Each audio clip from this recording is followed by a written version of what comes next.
À l'Assemblée cet après-midi, les députés de la majorité ne sont pas tous d'accord.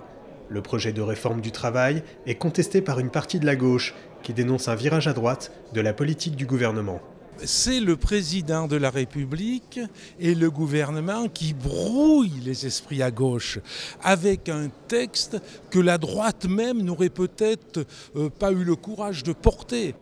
Les députés communistes ont déposé 450 amendements contre cette loi. Objectif : obtenir davantage de garanties pour les salariés en matière de dialogue social avec les entreprises en cas de licenciement ou de baisse d'activité.